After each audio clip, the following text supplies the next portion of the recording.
Sijui kama hiki tunachofanya ni sahihi. Acha kufikiria kwanza. Njoo hapa.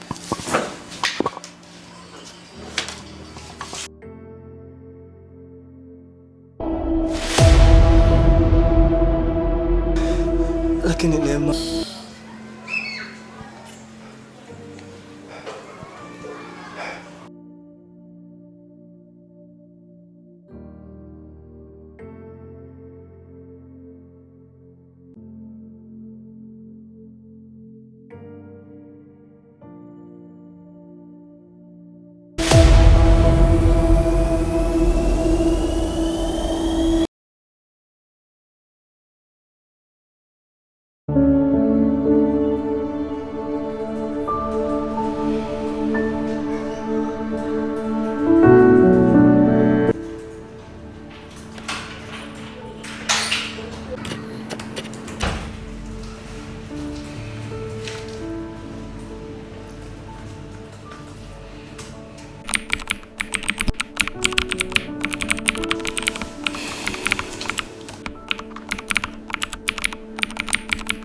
Lampard.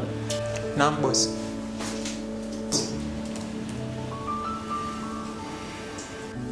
Umekuwa mzembe sana hapa ofisini. Hii inapelekea ofisi kupoteza pesa nyingi sana kwa sababu yako. Hapana bosi. Sababu hizo pesa zimepotea kutokana na changamoto tu ya kazi. Lakini naomba nikuahidi bosi wangu, haitojirudia tena. Sihitaji maelezo mengi. Kuanzia sasa hivi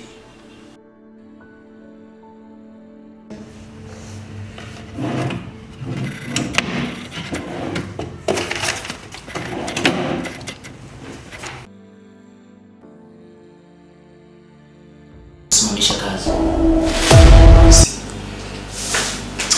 Hapana bosi. Bosi. Swala. Hapana bosi, usifanye hivyo bwana. Naomba tena nafasi ya mwisho bosi wangu. Nimeshakupa nafasi nyingi sana, lakini umeshindwa kuzitumia. Bosi, nakuomba. Lakini unatakiwa utambue bosi kwamba changamoto zimetokea wakati napambania ofisi. Nasikia nyumba. Naomba funguo zangu. Bosi, mbona ishu mapema hivi? Hapana, sio okay. Bosi, nakuomba basi, nakuomba.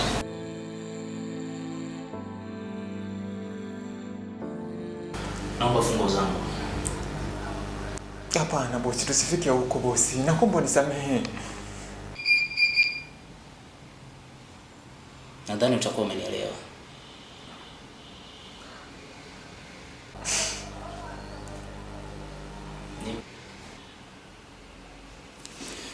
Nipe funguo zangu. Lakini bosi, nilikuwa napambania ofisi. Lampard, nipe funguo zangu za ofisi, na kwenye ile nyumba una wiki moja tu unatakiwa kuhama.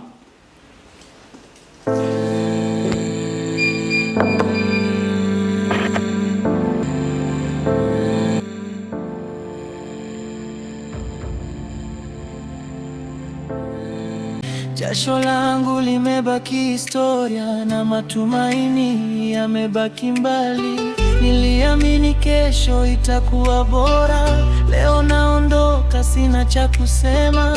Dunia imenifunza kwa uchungu kwamba juhudi si mwisho wa matatizo.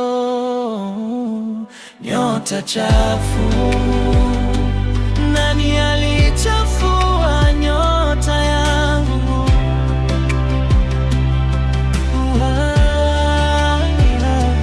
Pesa, tamaa na usaliti vimenigeuza mgeni wa maisha yangu. Pesa, tamaa na usaliti, nyota chafu haikuchafuka yenyewe. Isiri, usaliti na tamaa zimezika ndoto za wengi. Lakini bado napumua, bado moyo unadunda. Huenda leo nimeanguka, lakini kesho nitasimama tena. Nyota chafu,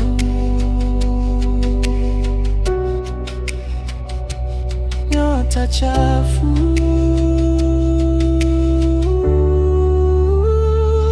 nyota chafu.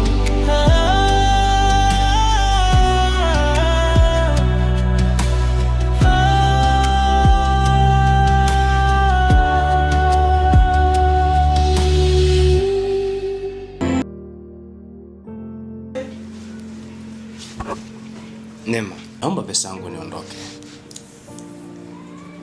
Kuwa mpole kwanza. Kwani tulikubaliana nini? Unajua, nimepagana na wewe.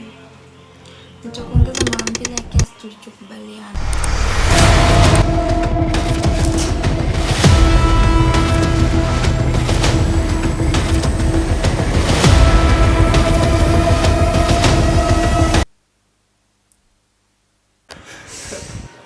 Samahani brother. Naomba unisamehe kakangu. Mimi sikujua kama wewe ni mke wa mtu.